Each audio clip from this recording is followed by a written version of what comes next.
Right, now, GST on dairy has been slashed from 12% to 5%, or at least that is the proposal. Before we speak to the management of Hatsun Agro about the implications, let's go across to Mahima to set things up for us and talk about the context a little bit. Mahima? Right, Alex. So as you rightly mentioned, dairy products where GST was earlier charged at 12% will now, the proposed GST rate will go down to around 5%, and this will overall boost demand for GST products as well. In terms of, how quarters have panned out for Hatsun Agro specifically in Q1, it was a weak set of numbers versus what was guided, because revenue was guided at 15%, which came at around 9%.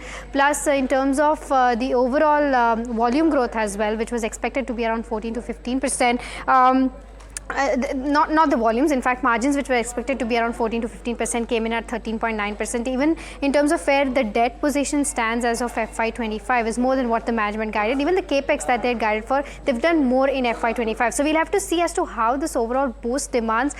Because of that, their capacity utilizations will also go up, and that will probably help them ease their overall operating leverage as well. In terms of the cash flow position as well, excluding the dividend factor, once the dividend factor is accounted for, that is a concerning factor right now. So all this taken into consideration, we have to see as to how this entire new GST reform will help the dairy sector and Hatsun Agro as a whole. So these are the few questions that I would want to know as to how GST will help solve these problems for the company as well.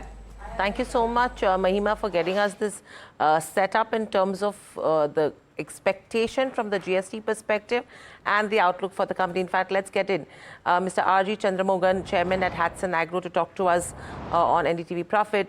Mr. Chandramogan, good morning and welcome to the show, and always a pleasure to speak to you. The first question coming to you is, the anticipation is from the GST reforms that the rate would be cut from 12% to 5% for dairy. And this is something that you have been absolutely vocal about, that GST reduction on dairy as an industry is an absolute necessity. Your initial comments, and how do you think will this really aid the industry from here on? See, GST reduction will help in a big way to the industry for growth for two reasons. India is a country with 240 million tons of production, but still our exports are hardly 1 million ton versus 20 million tons of New Zealand. New Zealand accounts for 35%. World trade is only 60 million tons, and this is only 25% of India's production. The biggest problem what we have been facing is we are heavily taxed. For example, 12% ghee. It has been it is finally ultimately preventing better payment to the farmer. It is almost 108 rupees for a liter of, 108 rupees tax versus 888 the farmer gets if you are converting it to ghee and also SMP. If you take ice cream, for example, if we are paying about 888, almost 73% is paid as GST to the government. If we are reducing it, we can be a world power in exports, and farmer will also be benefited, and the urban-rural gap will be bridged in a big way, and farmer ultimately will start spending on other commodities when the cash flow improves. That is my working.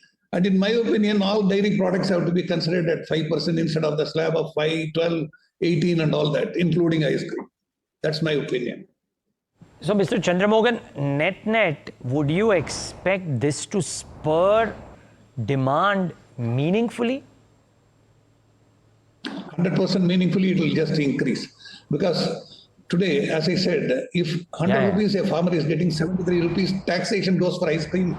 And this is hurting the payment to the farmer. A better payment can be definitely given to the farmer.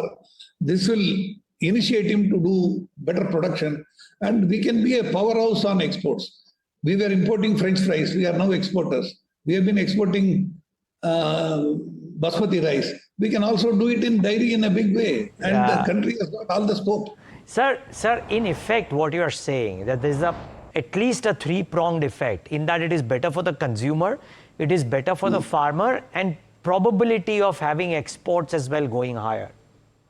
100%, 100%. Okay, would you believe for Hatsun Agro, sir, that if this is how it turns out, then the export opportunity starts in the second half itself, or could it be, or is it difficult to call that right now?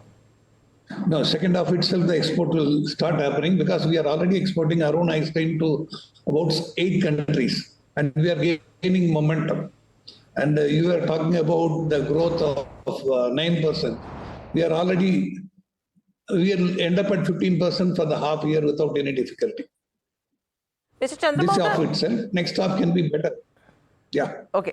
So you're saying next half will be better. But, one question I have is, when the government is considering a GST rate reduction in terms of dairy, do you think this is coming in wake of the negotiations that India is having with the US on the tariffs? Because dairy as a sector is something that India does not want to really look at. If anything opens up from an export perspective for India, do you think this could be a positive and in that direction? Definitely, it will be a positive in that direction. Actually, in India, we have a sizable vegetarian population. We require animal fat in any way. This consumption locally will also stimulate better production with GST cuts. This will give more money to the farmer's hand and the farmer will be benefited to produce more. Ultimately, we can be cost-effective producer in the world and we can keep on exporting in a big way and we can be a powerhouse in the near future. The second half can be better and the next year can be glorious, I can say. No, so would you say that if, India opens up the dairy sector for the US markets, for US to come in and take imports from there, would this GST cut actually negate that impact of the dairy sector being opened up to the US markets? I am doubtful about the US entry of dairy products into India. The type of feeding what they do is different and the consumer here is vegetarian and they have their own reservation for any US product. It is not the case with New Zealand. New Zealand will be a bigger threat if imports are going to take place. I don't expect the US to be that, but even US, they are into dairy products and probably definitely this will be hurting the local farmer in a big way. And we are having farmers who are sizable in numbers and we have to protect the interest of the farmers. Okay, Mr. Chandramogan, we'll leave it at that. Thank you so much. We hope that we start seeing a lot of positive commentary around exports when we talk to you post-October, sir. But thank you so much for joining us today. Yes, sir. Thank you. That's Hatsun Agro and one of the most entrenched players in the dairy sector. So when he's talking about things, you want to hear up and stand up and listen about the impact that they believe could come in onto this sector because of the GST. So keep that in mind. Okay.